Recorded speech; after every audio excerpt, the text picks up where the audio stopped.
Con ustedes la bóveda del fin del mundo, la cual alberga más de 1,1 millones de muestras de semillas y con más de 5.000 especies diferentes. Esta bodega de alta tecnología se encuentra en Noruega, muy cerca al Polo Norte, y es la última esperanza frente a una posible catástrofe. Atrás de esta gran obra se encuentra la historia de un hombre el cual buscó eliminar la hambruna de todo el mundo, pero que de forma irónica murió por desnutrición en un calabozo, y es lo que veremos el día de hoy. Hace unos 13.000 años los seres humanos dejaron de ser nómadas, ya que se dieron cuenta que dentro de los frutos con los cuales se alimentaban se encontraba la capacidad de generar nuevas plantas. A pesar de que la agricultura se remonta mucho tiempo atrás, la historia del ahorro sistemático de variedades de plantas de cultivo no fue hasta hace unos 100 años. Y es que existe sobre las especies algo que se le conoce como erosión genética. Esto implica la pérdida irreversible de genes o combinaciones de ellas en una población de individuos, en este caso en las plantas. La domesticación de cultivos ha llevado a la pérdida de diversidad. Además que la tecnificación agraria ha vertido sobre los campos de cultivo unas cuantas especies vegetales de alto rendimiento. El cambio climático, una posible guerra entre los países que ya conocemos y la falta de suministros hacen que una crisis alimentaria sea una posibilidad bastante cercana. A pesar de todo ello, el mundo cuenta con un plan de respaldo frente a esto y la pérdida de diversidad de plantas. Me refiero al Banco Mundial de Semillas. La bóveda del fin del mundo, como muchos la llaman, es un depósito donde se albergan miles de semillas de plantas de diferentes partes del mundo. Su objetivo es preservar una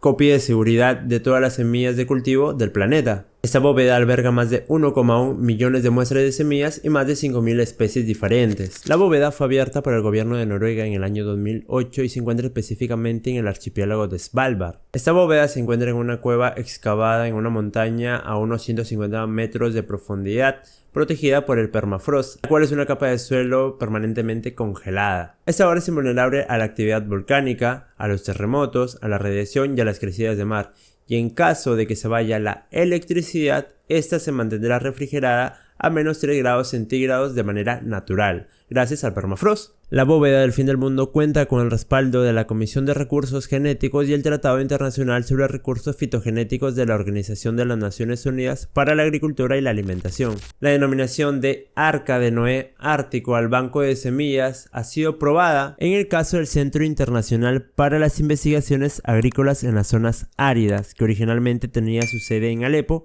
una de las ciudades más afectadas por la guerra en Siria en 2015. Y es que la reserva de semillas destruida en Siria debido a la guerra civil se reconstruyó sistemáticamente con semillas las cuales provenían de la bóveda global de Svalbard. Y es una muestra más de que la bóveda sirve como seguro para el suministro de alimentos tanto actual como para un futuro. México es uno de los principales donantes del Banco Mundial de Semillas. El Centro Internacional de Mejoramiento de Maíz y Trigo es el organismo que realiza los depósitos mexicanos, ya que cuenta con uno de los bancos de germoplasma de maíz y trigo más importantes del mundo. Por parte de Perú hay alrededor de 750 variedades de semillas de papas nativas, las cuales se encuentran reposando en este almacén noruego. Atrás de esta gran obra se encuentra la historia del hombre que dedicó toda su vida a querer erradicar las hambrunas en todo el mundo, pero que de una manera bastante irónica llegó a morir en su calabozo por desnutrición. Me refiero al botánico y genetista Nikolai Ivanovich Vavilov. Y es que su vida es una gran enseñanza no solo para los científicos, sino para las personas en general, ya que es una muestra de perseverancia y lealtad a sus convicciones. Y que por más que fue torturado por casi 1700 horas, jamás desistió de sus ideas. Pero como siempre digo, vayamos por partes. ¿Quién era Nikolai Vavilov? Nacido el 16 de noviembre de 1887 en Moscú, nace en una familia bastante acomodada, ya que su padre era un próspero comerciante textil. Todos sus hermanos llegan a dedicarse a la ciencia. Su hermana Alexandra se dedica a la medicina, su hermana Lidia se dedica a la microbiología, pero llega a morir por la viruela. Por último, su hermano Sergei, el cual Nikolai le tenía bastante admiración y que llegaría a ser un físico bastante reconocido en su época. Para ese entonces Rusia ya contaba con un gran número de hambrunas a lo largo de su historia, ya sea por sequías o por algún evento meteorológico catastrófico. En 1891 el invierno cayó y la hambruna volvió. Lo más probable que al observar cómo la gente moría de hambre y lo único que obtenía por parte del zar era el pan del hambre, el cual era una mezcla mísera de moho, hierba, corteza de árbol y cáscaras, fue lo que marcó a Vavilov desde muy pequeño y lo que lo motivó a querer erradicar el hambre en todo el mundo. En 1910 se graduó en el Instituto Agrícola de Moscú y para el año siguiente se le asigna impartir clase a los estudiantes de los cursos superiores de agricultura de Golitsyn. Vavilov respetaba y admiraba la experiencia y el conocimiento de los agricultores, y que dotarlos de las herramientas de la ciencia era fundamental para el éxito de los cultivos. Fue de los primeros en introducir términos de la genética que anteriormente Gregor Mendel había desarrollado. Las conferencias y clases que impartía Vavilov eran bastante interesantes e inspiradoras, lo que llevó a cautivar a muchos estudiantes. Para 1914, cuando estudió la Primera Guerra Mundial, Vavilov fue mandado al frente para estudiar el por qué los soldados rusos actuaban de una manera bastante extraña, se tambaleaban y no podían pensar con claridad. Vavilov dedujo que se trataba de un hongo del trigo usado en el pan que consumían, el cual ocasionaba estos síntomas. Las balas pasaban de un lado a otro, pero Vavilov ni se inmutaba. Él seguía tomando más muestras para seguir estudiándolas. Esa calma imperturbable y constante frente al peligro mortal fue un rasgo que estuvo presente durante toda su vida. Daba a Vavilov la apariencia de sobrehumano cuando todos los demás estaban hundidos en pánico. Durante esos años también llegó a realizar varias expediciones a lo largo del mundo, ya que fue uno de los primeros en entender la importancia de la biodiversidad. Sabía que dentro de cada semilla se encontraba el mensaje único de cada especie. El contenido era diferente, pero las leyes a las cuales se regían eran las mismas, pero pasarían décadas para que puedan ser descifradas. Él buscaba los centros de origen de las especies de cultivo y conocer cómo es que se dio su proceso de domesticación, selección y mejoramiento, y dónde se encontraban los parientes silvestres de estas especies. Sabía que mediante la selección la comida era de mejor calidad,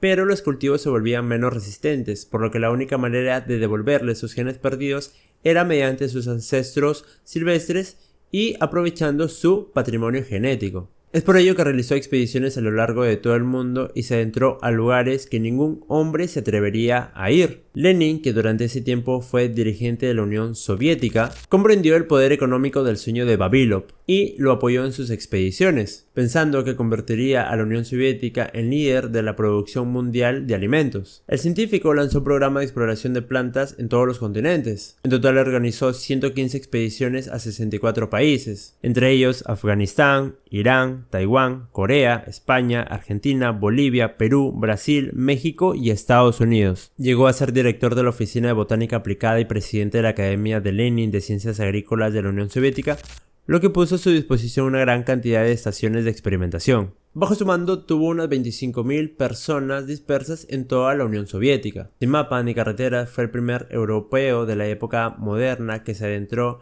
a las regiones montañosas de Afganistán, donde se enfrentó a las luchas tribales y otros peligros. En China, Vavilov encontró las semillas de la amapola, los árboles del alcanfor y la caña de azúcar. En Japón, las del té, arroz y rábanos, variedades de soya y arroz en Corea, de avena en las montañas de España, de papayas, mangos, naranjas y cacao en Brasil, de quinina en Java y de amaranto, papas, anacardos, payares y maíz en Sudamérica y Centroamérica. Reunió más de 250.000 variedades de semillas, una completa locura. En un antiguo palacio zarista en Leningrado, hoy San Petersburgo, estableció uno de los primeros bancos de semillas de su época, siendo el más grande durante ese tiempo. Pero, tras la muerte de Lenin en 1924, el sueño se convirtió en una total pesadilla. Además de sus jóvenes liberados por la revolución, se encontraba quien destruyó a Vavilov y arruinó la biología rusa durante 40 años. Años antes, Vavilov había conocido el entusiasmo de un joven campesino ucraniano, que, al igual que él, buscaba alimentar a su pueblo, por lo que lo inventó a formar parte de su equipo. Su nombre era Trofim Denisovich Lysenko, que según el periódico de ese tiempo, Pravda, era un científico del pueblo y que no perdía el tiempo observando las patas de una mosca frente al microscopio. Lo que no sabía Vavilov es que Lysenko le guardaba un gran resentimiento y que buscaba el momento oportuno para poder perjudicarlo. Lysenko consideraba que se podía llegar a los mismos resultados a los que esperaba Vavilov, pero con métodos mucho más prácticos, sencillos y cortos a los que su mentor estaba desarrollando. Lo que en su momento se le conoció como vernalización. Aquí las semillas, ya sea de guisante o de trigo, se colocaban en agua helada y la descendencia tendría la capacidad de soportar temperaturas bastante bajas. La misma idea sobre los caracteres adquiridos propuesto por Jean-Baptiste Lamarck como el del cuello de las jirafas. Aquellas que se esfuercen por alcanzar la copa de los árboles más altos harán que sus cuellos se alarguen. Cuando tengan descendencia, ellos nacerán con el cuello largo. Hoy, gracias al trabajo hecho por Wallace y Darwin sobre todo, sabemos que esto no es así. Durante ese tiempo, Stalin también ordenó a los kulaks, una clase de campesinos relativamente próspera, a convertir sus granjas productivas en cooperativas agrícolas al estilo industrial. Quiso modernizar la agricultura soviética, sin embargo, no hizo más que provocar muertes y sufrimiento. Este gran genocidio llegó a tener su propio nombre, se lo denominó como Holodomor, que significa matar de hambre. Todo esto supo ser aprovechado por Lysenko. Lysenko aprovechó para desacreditar lo hecho por Vavilov y el peligro de la comunidad científica y dar a conocer su solución para la hambruna de la Unión Soviética. Stalin además necesitaba un chivo expiatorio para la hambruna y su colectivización de granjas, y Vavilov era el candidato perfecto. Stalin le dio a Vavilov 3 años para que pueda continuar con su investigación. Sin embargo, el mismo Vavilov reconoció que mínimo se necesitaban 10 años para lograr sus objetivos. Con Lysenko y la pseudociencia en contra, Vavilov tuvo que apresurarse para poder encontrar una variedad de trigo la cual sea capaz de sobrevivir al invierno ruso. Los debates entre Vavilov y Lysenko eran numerosos, pasaba el tiempo y los trabajos de Vavilov eran poco alentadores para una población hambrienta. Su informe era magnífico, pero lamentablemente para él y su instituto no podían distinguir la diferencia entre la lenteja y el guisante analizando sus proteínas. Lysenko en ese debate de forma irónica le respondió: "Cualquiera que las pruebe puede distinguir una lenteja de un guisante". A lo que Vavilov impávido respondió: ¡Ay, a la voz, idiota! "Camarada, no logramos distinguirlas químicamente". Lysenko supo que en ese momento ya era suyo. ¿Qué sentido tiene distinguirlas así si no las puedo saborear? El público estalló en aplausos. Lysenko pidió a Stalin que aprisionara a Vavilov, sin embargo esto no era cosa fácil, ya que su desaparición no iba a pasar desapercibida. En 1939 Lysenko mostró su gran idea de empapar las semillas en agua helada para hacerlas resistentes al frío. Vavilov encaró a Lysenko. ¿Y la evidencia científica? ¿O solo debemos creer así porque sí? Vavilov sabía que su vida corría peligro, sin embargo sus convicciones pudieron más. Pueden llamarme al patíbulo, pueden quemarme vivo, pero no renunciaré a mis convicciones. Vavilov se preparaba para lo peor, así que avisó a sus colegas. En poco tiempo lo aislaron política y académicamente, hasta que un 5 de agosto de 1940 un auto de la policía secreta llegó a verlo, lo encarcelaron y nadie más supo de él. Vavilov no reconoció ningún tipo de crimen, más que la diferencia de opinión científica. Nuestro pobre botánico era interrogado entre 10 a 12 horas de manera continua. Era tal la tortura que las piernas se le hincharon tanto que se le hizo imposible poder caminar. Después de 1700 horas y 400 sesiones, Vavilov ya no pudo más y tuvo que firmar una confesión. Su sentencia: el fusilamiento. A pesar de ello, esto nunca pasó, ya que Hitler llegó a romper el pacto que tenía con Stalin, por lo que envió soldados alemanes a invadir Rusia, por lo que los soldados se tuvieron que trasladar a celdas más interiores del país. Y aquí es donde volvemos a Leningrado, donde Vavilov y sus colegas habían instaurado el banco de semillas las cuales habían alimentado al ser humano durante 10.000 años. Ahora acechado por los alemanes, y que a diferencia de Stalin, Hitler sí sabía del gran valor que éste poseía. Los colegas de Vavilov tenían mucho miedo por lo que podía pasar, padecían de mucho frío y sobre todo de hambre. Sin embargo, sus convicciones fueron bastante fuertes y al igual que Vavilov, juraron cuidar estas semillas con su propia vida. Lo peor de todo es que más que los alemanes, existían unos enemigos mucho más difíciles de contener: las ratas. Los científicos que allí se encontraban debían proteger de los roedores las semillas que tan difícilmente habían clasificado y preservado. El futuro parecía desalentador y no pintaba para nada bien, más con la pena de saber que Vavilov ya no se encontraba entre ellos, pero él en realidad seguía vivo, obviamente que con una gran deficiencia alimenticia y afectado por el escorbuto. En uno de sus últimos intentos escribió una carta a su perseguidor: "Tengo 54 años, gran experiencia y conocimiento en el campo del cultivo de plantas. Me habría encantado dedicarme a servir a mi país.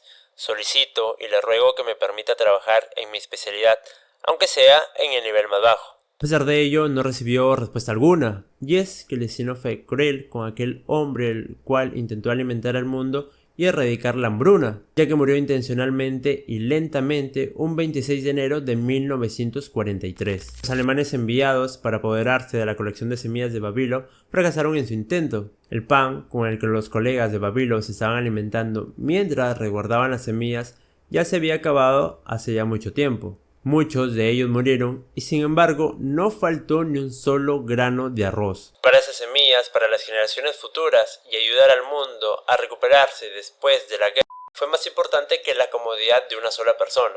Con respecto al Lysenko, mantuvo su poder unos 15 años más, aunque poco a poco se fue apagando con el fracaso de sus métodos, palpable en los bajos rendimientos de sus cultivos, incrementado por las condiciones climáticas adversas. Fue denunciado públicamente por científicos distinguidos de la época por promover la pseudociencia y sus otros crímenes. Tras morir Stalin y con el reconocimiento del daño que tanto él como Lysenko habían hecho a la Unión Soviética, se volvió a hablar de Vavilov en público y se colocó en el pedestal donde nunca debió haber bajado. Pusieron su nombre en el Instituto Industrial de la Planta, el cual sigue funcionando hasta la actualidad. Según el ecólogo Gary Najat, su legado es aún mayor. Todas nuestras nociones sobre la diversidad biológica y la necesidad de diversidad de alimentos en nuestros platos para mantenernos sanos brotaron de su trabajo. Su amigo y colega, el biólogo y premio Nobel Ernst Müller, describe a Vavilov de la siguiente manera. Todos los que conocían a Nikolai Ivanovich eran cautivados por su infinito buen humor, su generosidad, su naturaleza abierta y simpática, sus intereses multifacéticos y su energía, colorido, encantador, sociable.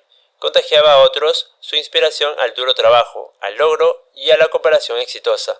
Fue verdaderamente una gran personalidad. Se perdía en el trabajo, en el servicio, en la solución de problemas, en análisis e integración, en perceptibilidad y apreciación estética. Teniendo amplios y profundos conocimientos, estaba lleno de vida, entregándola y compartiéndola más que nadie que yo haya conocido. Sus esfuerzos y su ejemplo nunca serán perdidos. Si me tuviera que quedar con una única idea o visión, la cual mantenía a Vavilov durante toda su vida, sería demasiado que hacer en muy poco tiempo. Ese era su mantra y creo que el de nosotros también lo debería ser. Y pues nada, espero que el video les haya gustado, que lo compartan, que comenten, qué parte les pareció más interesante, si es que conocían parte de la vida de Vavilov o si es que simplemente no conocían nada de él. Por mi parte, pues tuve como inspiración el libro y la serie de televisión de Cosmos, de Andruyan y Carl Sagan, cual se emitió para el año, si no me equivoco, 2020, ¿no? Específicamente la segunda temporada, Mundos Posibles, ¿no?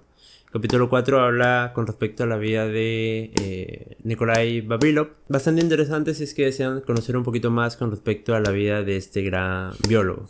Pues nada, espero no desaparecerme un año más nuevamente para hacer videos largos. Pero bueno, creo que ya ahorita tendré un poquito más de tiempo, pues no, nos vemos. Reunió más de 250.000 variedades de semillas, una completa... Su nombre era Trofim Denisovich Vavilov.